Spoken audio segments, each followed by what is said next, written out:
오늘은 그 은혜의 지극히 풍성함, 그 은혜의 지극히 풍성함이라는 제목으로 하나님의 말씀을 증거하겠습니다.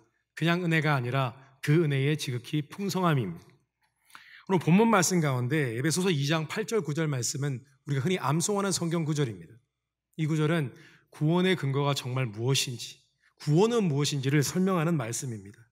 너희는 그 은혜에 의하여 믿음으로 말미암아 구원을 얻었으니 이것이 너희에게서 난 것이 아니요 하나님의 선물이라.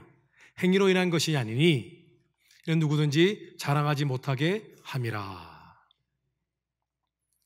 구원은 믿음으로 받습니다. 예수 그리스도를 믿는 믿음으로 받습니다. 그런데 믿음이 우리를 구원하는 것은 아닙니다. 하나님께서 우리에게 믿음의 대상이신 예수 그리스도를 보내주셨기 때문에, 그 아들을 죽이시고 부활케 하셨기 때문에 우리가 믿을 수 있게 된 것입니다. 우리의 믿음뿐만 아니라 우리의 믿음도 그저 우리의 의지로 믿게 된 것이 아닙니다. 복음의 말씀을 통해서 성령 하나님께서 우리에게 감화감동 역사하신 그 은혜 때문에 우리가 예수님을 믿을 수 있게 된 것입니다. 그래서 모든 것은 하나님의 은혜입니다. 구원도 하나님의 은혜요, 믿음도 하나님의 은혜인 것입니다. 오늘 본문 말씀을 통해서 사도 바울이 정말 말하고 싶었던 강조점은 단순히 구원이 아니었습니다. 사도 바울이 강조하고 싶었던 것은 우리를 구원하신 하나님의 은혜를 강조하고 싶었던 것입니다. 하나님의 은혜를 자랑하고 싶었던 것입니다. 오늘 말씀 다시 한번 7절 말씀을 우리가 한번 다 같이 봉독하시겠습니다. 우리가 스크린을 한번 창조해 주십시오. 다 같이 하나님 말씀 7절 말씀을 한 목소리로 봉독하시겠습니다. 이는 그리스도 예수 안에서 우리에게 자비하심으로써 그 은혜의 지극히 풍성함을 오는 여러 세대에 나타내려 하심이라. 아멘. 오늘 사도 바울은 하나님의 은혜에 대해서 설명할 때에 이런 표현을 썼습니다. 그 은혜의 지극히 풍성함이라고 했습니다. 이 지극히 풍성함이라는 말은 헬라어 성경 원어로 후퍼발룬 플로토스라는 단어입니다. 두 단어가 합성된 것입니다. 합성된 것이 아니라 두 단어가 나와 있습니다. 그런데 후퍼발론이라는 단어는 이런 의미입니다. surpassing, 무엇을 능가하다, 초월하다는 의미를 가지고 있습니다. 그리고 플로토스는 riches, 아주 풍요롭고 부유함, abundance라는 의미를 갖고 있습니다. 사도 바울이 오늘 은혜라는 말을 썼을 때, 이 은혜라는 말을 표현을 했을 때에 그 은혜의 지극히 풍성함이라고 얘기한 것은 그가 이런 말을 해주고 싶었던 것입니다. 여러분, 우리를 구원하신 하나님의 은혜를 깊이 묵상해 보십시오. 그 은혜는 그냥 은혜가 아닙니다. 그 은혜는 우리가 생각하는 것을 능가하고 초월하는 은혜입니다.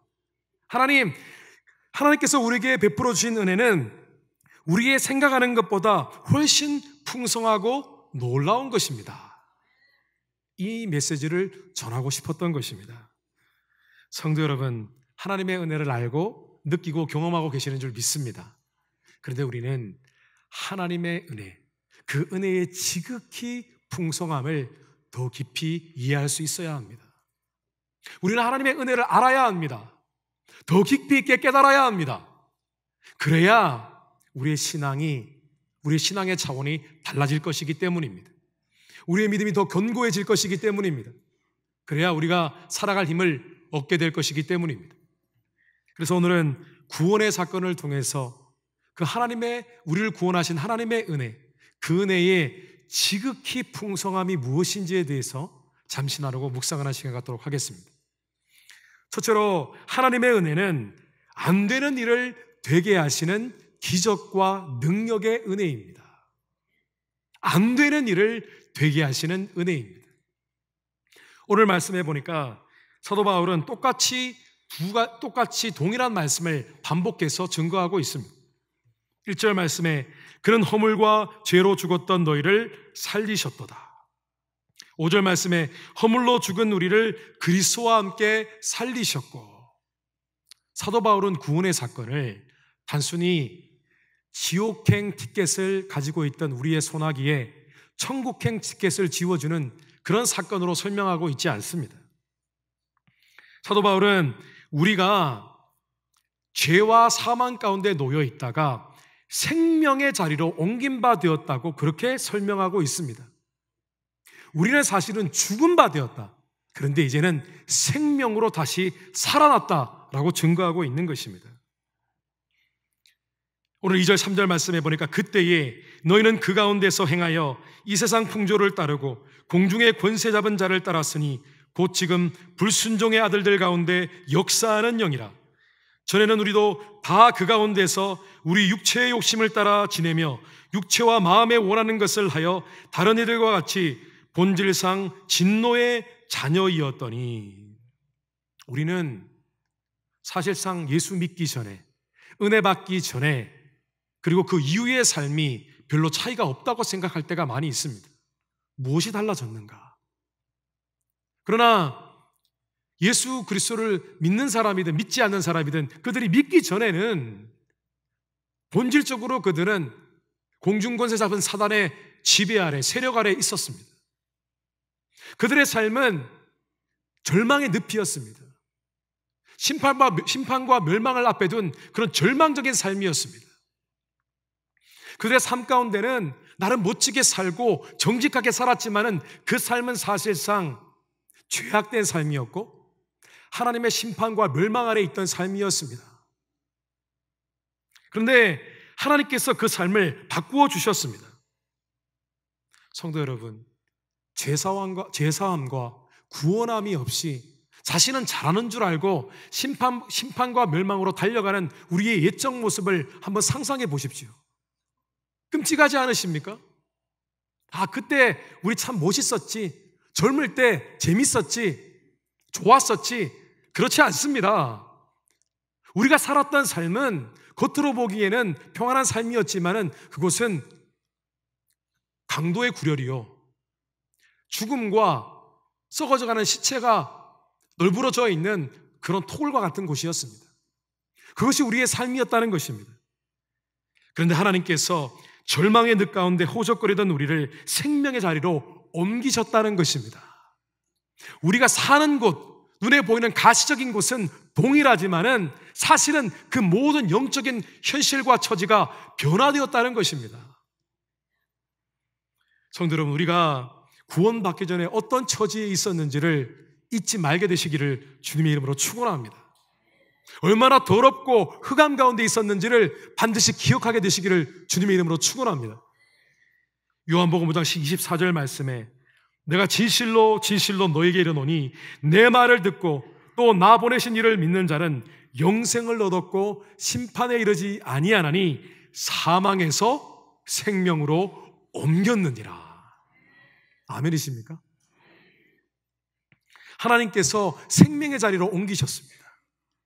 지금 우리가 사는 환경은 과거와 동일하지만은 생명의 자리, 영광의 자리인 것입니다.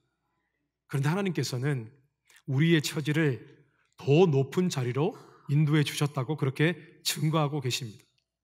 우리의 자리를 주님과 함께하는 영광스러운 보좌에 올리셨다고 그렇게 증거하고 있습니다.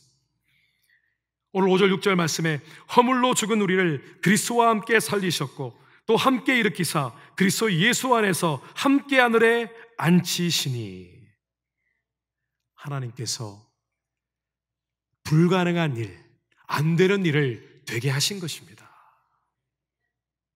도저히 할 필요도 없고 사람으로서는 할 수 없는 일을 하나님께서 이루신 것입니다. 우줄라 마르크라는 독일 작가가 있습니다. 그 작가가 쓴 소설책이 있는데 왕의 아이라는 책입니다. 근데 이 책의 내용이 어떤 내용이냐 하면은 예수 그리스도를 믿는 크리스찬들의 삶이 믿기 전과 믿기 후의 삶이 어떻게 변화되었는지, 어떤 차이점이 있는지를 묘사하는 그런 동화 같은 소설입니다. 근데 이 소설이 어떤 이야기로 시작되냐 하면은 주인공인 톰이라는 아이가 잠에서 깨어나는 장면으로부터 이야기가 시작이 됩니다. 제가 소설의 일부를 읽어드리겠습니다. 이게 어떻게 된 거지? 톰은 잠에서 깨어나자마자 자기 눈을 의심했다. 꿈속에서나 볼 수 있었던 장면이 눈앞에 펼쳐졌기 때문이다. 그는 햇살이 비치는 따뜻한 방에 푹신한 침대 위에 누워 있었다. 저쪽에는 고기와 빵, 각종 과일과 과자가 가득 차려진 식탁이 보였다. 원래 그가 살던 도둑의 집에서는 볼 수 없는 것들이었다. 그 집에서는 두목이 먹을 것을 가지고 오면 아이들은 주먹을 휘두르며 싸우기 일쑤였고 결국 가장 힘센 아이가 대부분을 가져갔다. 이 소설의 주인공 톰은 강도의 소굴에서 도둑의 소굴에서 어릴 적부터 키워진 아이입니다. 그래서 이 아이가 할 수 있었던 일은 주먹 다짐과 욕설 그리고 도둑질밖에는 없었습니다. 그런데 하루는 도둑들과 함께 물건을 훔치다가 실수를 하였습니다. 화가 난 두목은 이 아이를 내팽개치고 흠칫 두들겨 팼습니다. 아이가 너무 심하게 맞아서 비몽사몽간에 쓰러져 있는데 그때 아이의 귀 속에 어떤 사람의 이야기가 들려왔습니다. 한 신사가 도둑의 소굴에 찾아왔는데 그 신사가 두목에게 이런 제안을 하는 것입니다. 이 쓰러져 있는 이 아이를 내게 파십시오. 내가 어떤 대가든 지불하겠습니다. 그런데 도둑의 두목은 말도 안 되는 가격을 제시합니다. 그런데 이 신사는 기쁜 마음으로 그 어려운 제안, 그 돈을 다 지불하고 아이를 데려옵니다. 그리고 아이가 그 자리에서 기절했습니다. 그리고 아이가 마침내 잠에서 깨어났습니다. 기절했다가 깨어났는데 자신이 있는 자리가 어떤 큰 저택의 아름다운 침대 위에 자신이 누워 있는 것입니다. 그리고 알고 보니 자신을 데려온 그 신사가 왕이었습니다. 근데 그 왕이 아이에게 다가와서 이런 얘기를 합니다. 톰아, 이제 너는 내 아들이란다. 강도의 소굴에서 도둑질만 하던 천의 고아가 갑자기 왕의 아들이 되었다. 현실에서 있을 수 있는 일입니까? 있을 수 없는 일입니다. 안 되어지는 일입니다. 되어질 수 없는 일입니다. 그런데 성도 여러분, 멸망과 심판 앞에 서 있는 절망의 늪에서 죄악밖에 없는 그런 더러운 곳에 처했던 우리가 생명의 자리로 옮긴 바 되었습니다. 이것이 가능한 일입니까? 하나님의 능력으로 가능한 일입니다. 사람이 할 수 없는 일입니다. 우리는 죄악의 소굴에 있었습니다. 우리는 벌레만 봐도 뱀을 봐도 흠칫 놀랍니다. 그런데 그런 소굴에 있었던 우리입니다. 그런데 하나님께서 능력의 은혜로 우리를 사망의 자리에서 생명의 자리로 옮겨주셨다는 것입니다. 하나님의 은혜는요, 안 되어지는 일을 되게 하시는 은혜입니다.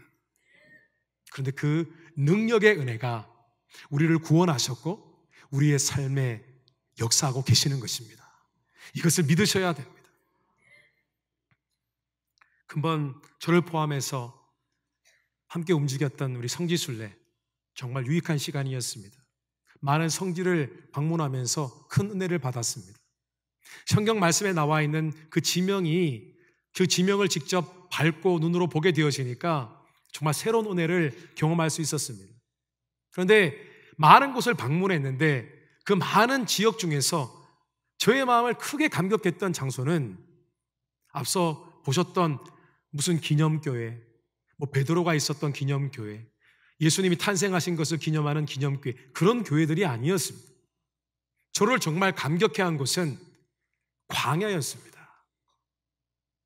모세가 이스라엘 백성들을 이끌고 지나갔던 그 광야를 직접 지켜보니 제 입속에서 터져 나왔던 말은 No way, 말도 안 돼.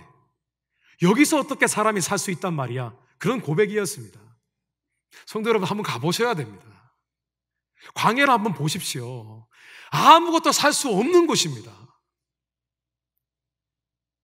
가장 뜨거운 철이 되면은 화씨가 아니라 섭씨 50도가 올라가는 곳입니다. 아무것도 없습니다. 그저 즐비한 것은 돌산밖에는 없습니다. 물도 없습니다. 그런데 하나님께서 그 능력 많으신 은혜로 말미암아 모세와 이스라엘 백성 200만 명을 그 광야를 통과하게 하셨습니다. 하나님께서 그 뜨거운 떼약볕에 죽을 수밖에 없는 그 떼약볕 아래에서 구름 기둥을 보내셔서 그들을 보호하셨습니다. 광야에서 밤에 얼마나 추운지 그 추위 속에서 그 추위를 이기게 하시려고 불기둥을 보내셨습니다. 하나님께서 만나를 부어주셨습니다. 반석을 쳐서 물을 내게 하셨습니다. 하나님의 은혜가 함께하니까, 그 능력이 함께하니까, 안 되는 것을 되게 하는 능력이 함께하니까 광야가 기적의 장소가 되었습니다. 이스라엘 백성의 인생이 기적의 인생이 되었습니다. 성도 여러분, 때로는 광야 같은 우리 인생, 여전히 하나님의 은혜가 함께 하시기에 기적 같은 일들이 일어나고 있는 것입니다. 성도 여러분, 우리의 삶이 그저 흘러가는 삶이 아닙니다. 지금도 하나님의 기적은 일어나고 있습니다. 하나님의 능력의 은혜가 우리의 삶 가운데 역사하고 계십니다. 그분 그 삶 가운데 역사하셔서 안 되는 일을 되게 하시고 계십니다. 안 되는 일들을 되게 하실 것입니다. 오늘 안 되는 일을 되게 하시는 하나님의 그 은혜의 지극히 풍성하심 기대하고 확신하고 소망하고 기도하게 되시기를 주님의 이름으로 축원합니다. 그 삶을 추구할 때에 그 삶이 실제로 내 삶에 역사하는 그런 경험을 하게 되시기를 주님의 이름으로 축원합니다. 에베소서 3장 20절 말씀에 우리 가운데서 역사하시는 능력대로 우리가 구하거나 생각하는 모든 것에 더 넘치도록 능히 하실 이에게, 이 말씀을 붙들게 되시기를 주님의 이름으로 축원합니다. 둘째로, 하나님의 은혜는 안 되는 나를 더 나은 나로 바꾸어 놓는 회복과 변화의 은혜입니다. 안 되는 나를 더 나은 나로 바꾸는 은혜입니다. 오늘 말씀에 보면은 우리의 마음을 설레게 하고 감격해 하는 말씀을 바울이 전해주고 있습니다. 우리는 그가 만드신 바라 그리스도 예수 안에서 선한 일을 위하여 지으심을 받은 자니 이는 하나님이 전에 예비하사 우리로 그 가운데서 행하게 하려 하심이니라. 이 말씀에서 바울은 이런 표현을 했습니다. 하나님께서 우리를 지으셨다, 만드셨다라고 표현했습니다. 그런데 여기서 바울이 말한 만드셨다, 지으셨다는 것은 하나님께서 천지창조를 하실 때에 사람을 만드신 것, 창조하신 것을 의미하지 않습니다. 또한 우리가 어머니의 모태에서 하나님께서 지으셨을 때에 그 지으신 바를 의미하는 것이 아닙니다. 오늘 바울이 말하는 이 지으신 바라는 것은 죄악과 타락한 습관으로 가득한 우리의 삶이, 우리의 모습이, 우리의 생각이 하나님의 은혜로 말미암아 변화되었다, 하나님 안에서 새 창조가 이루어졌다라는 것을 의미하는 것입니다. 고린도후서 5장 17절 말씀해 보니까 그런즉 누구든지 그리스도 안에 있으면 새로운 피조물이라 이전 것은 지나갔으니 보라 새 것이 되었도다. 우리는 새 것입니다. 우리는 하나님의 은혜로 새 창조함을 받은 새로운 피조물인 것입니다. 우리는 전과 달라졌습니다. 하나님께서는 단순히 우리를 멸망과 죽음에서 생명의 자리로 위치이동만 하신 것이 아닙니다. 우리를 실제로 살리셨습니다. 우리를 실제로 영적인 존재로 새롭게 하셨습니다. 실제로 하나님의 은혜를 경험하게 되어지면은 우리의 삶 가운데 새로운 면모를 엿보게 됩니다. 아, 내가 이랬어. 전에는 그렇지 않았는데. 내가 어떻게 이런 생각을 가질 수 있지? 내가 어떻게 이런 마음을 품을 수 있지? 우리 자신을 보고 놀라게 되어집니다. 이런 삶을 살게 되어진 것을 성경적으로 born again, 거듭났다, 중생하였다라고 표현합니다.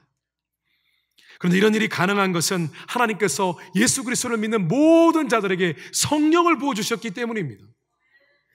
고린도전서 12장 13절 말씀에 우리가 유대인이나 헬라인이나 종이나 자유인이나 다 한 성령으로 세례를 받아 한 몸이 되었고 또 다 한 성령을 마시게 하셨느니라. 우리 안에 계신 성령께서 우리에게 끊임없이 새 영과 새 마음을 부어주고 계시는 줄 믿습니다. 그렇기 때문에 우리는 늘 리프레시합니다. We have our own refreshment. 우린 영적으로 새롭게 된 자들입니다. 늘 새롭게 되어지고 있는 자들입니다. 변화받고 있는 자들인 줄 믿습니다. 성지순례를 하면서 또 한 가지 특별히 은혜스러웠던 것은 여행을 가이드하는 이 가이드분이 현지에서 전문적으로 그저 여행의 인포메이션을 전달하는 그런 가이드가 아니라 실제 그 선교지에서 선교 사역을 하는 선교사님들이 저희들의 여행을 인도해 주셨습니다. 방문하는 곳곳마다 선교적인 관점으로 설명을 듣고 또 선교사님들이 느끼고 깨닫는 부분들을 이야기 듣다 보니까 버스에 타는 시간이 지루하지 않았습니다. 그 시간 족족마다 큰 은혜가 있었습니다. 그런데 감사하게도 그 만나뵌 선교사님들 중에서 한 분이 예전에 CGN TV에서 자신의 간증이 소개되어 바 된 적이 있는 그런 선교사님이셨습니다. 그 유명한 선교사님을 만난 것입니다. 그런데 그 선교사님께서 예전에 그 CGN TV에서 소개했던 그 간증을 실제로 자신의 입술로 새롭게 간증을 들려주셨습니다. 저는 들은 적이 없는데 CGN TV에서 소개되었다고 누가 말씀해 주시더라고요. 근데 그 간증이 너무나 은혜스러웠습니다. 목사님께서 이 선교사로 중동 시리아의 선교 지역을 정하고 그곳을 방문하였습니다. 처음에 갔을 때는 현지 언어가 익숙하지 않아서 언어를 배우는 시간을 가졌습니다. 그래서 어떤 한 중동 시리아인 집에 새들어 살면서 그 집에 있는 한 자매를 만나서 그 자매로부터 현지 언어를 배웠다고 합니다. 근데 언어를 배우면서 이 자매가 항상 얼굴빛이 어두웠다고 합니다. 그도 그럴 것이 중동에 사는 이 중동 지방의 여성들의 삶은 어둡습니다. 어렵습니다. 교육받기도 어렵고 차별 대우를 받고 사람 취급도 받지 못하는 그런 사회에 살고 있습니다. 결혼을 해도 남편이 두 번째 아내, 세 번째 아내를 갖기 십상이고 남편으로부터 구타를 당하고 폭력을 받는 그런 일들이 허다하게 일어나는 곳이 바로 중동 지방입니다. 그래서 어느 날 이 자매가 하루는 이 선교사님에게 아주 진중하게 이런 질문을 했다고 합니다. 당신은 우리 집에 새들은 사는 사람이고 먼 타지에서 아시안으로서 이곳에 와서 차별 대우를 받고 이제 언어도 충분하지 못해서 나에게 언어를 배우고 있는 그런 삶을 살고 있는데 별로 물질적으로 풍성한 것 같지도 않은데 왜 항상 당신은 웃으십니까? 항상 기뻐하십니까? 왜 당신 가족은 항상 행복해 보입니까? 이런 질문을 하더라는 것입니다. 성도 여러분, 예수 그리스도를 믿고 성령의 은혜를 공급받은 자들은 항상 기뻐하는 줄 믿습니다. 전혀 과거와 다른 삶을 사는 줄 믿습니다. 그런데 선교사님께서 안타깝게도 그 자매에게 복음을 전하실 수 없었다고 합니다. 언어가 익숙치 않아서요. 그리고 시간이 지났습니다. 그런데 어느 날 이 자매가 다시 동일한 질문을 하더라는 것입니다. 당신은 왜 그렇게 행복해 보이십니까? 그런데 그때 선교사님이 미리 준비해둔 현지 언어로 쓰여진 복음 전도지를 꺼내셔서 그 자매에게 전해주면서 그 비밀은 여기에 있습니다. 한번 읽어보십시오 라고 했다는 것입니다. 그리고 며칠이 지났습니다. 자매를 만났습니다. 그런데 이 자매를 다시 만났을 때에는 자매의 얼굴이 해와 같이 빛나고 있었다고 합니다. 자매가 이렇게 고백을 하더라는 것입니다. 제가 이 글을 읽고 복음을 전해받았고 예수님을 영접했습니다. 그 예수님을 영접했는데 제 마음에 지금까지 늘 나를 누르고 있던 무거운 짐이 벗어졌습니다. 제 마음이 자유하게 되었습니다. 기쁨이 임하게 되었습니다. 나도 모르겠는데 변한 건 아무것도 없는데 내 마음 가운데 소망이 생겼습니다. 그때부터 자매가 기도하면 하나님의 음성이 들리고 잠을 자면 꿈과 환상을 보고 그리고 그 자매에게 지혜가 임해서 전에는 공부하는 머리가 아니었는데 공부를 너무나 잘하게 되어서 가장 좋은 대학에 입학했다고 합니다. 뿐만 아니라 비밀스럽게 자신의 친한 친구들에게 복음을 전하고 자신의 가정도 복음화하는 그런 은혜가 넘치는 하나님의 거룩한 자녀가 되었다는 것입니다. 성도 여러분, 사람은 잘 변하지 않습니다. 사람은 천성을 버리기 어렵습니다. 타고난 환경을 이겨내기 어렵습니다. 그러나 하나님의 은혜가 역사하면, 그 심령을 만지시는 은혜가 역사하면 그 사람은 변할 수 있습니다. 죄악의 습관에서 자유할 수 있습니다. 부정적이고 좋지 않은 습관에서 벗어나고 좋지 않은 성품에서 더 긍정적이고 진취적인 삶으로 변화될 수 있다는 것입니다. 그들 안에 있는 성령께서 끊임없이 그들 가운데 새 영과 새 마음을 부어주고 계시기 때문입니다. 오늘 에베소서 말씀 이후에 3장 말씀에 보면 3장 16절 말씀에 보면은 바울이 에베소 교인들을 향해서 이런 기도를 하고 있습니다. 그 영광의 풍성을 따라 그의 성령으로 말미암아 너희 속사람을 능력으로 강건하게 하옵시며. 성도 여러분, 자신을 포기하지 마십시오. 자신의 가능성을 포기하지 마십시오. 그 은혜의 지극히 풍성함이 우리 가운데 임하면, 성령의 은혜가 임하면 우리는 더 잘 되어지는 것입니다. 안 되어지는 나가 잘 되어지는 나로 변화되는 것입니다. 존귀하지 못했던 우리의 모습, 존귀한 자로 변화되는 것입니다. 우리는 하나님께 더 귀한 자가 되고 더 귀하게 쓰임받는 사람으로 변화될 수 있다는 것입니다.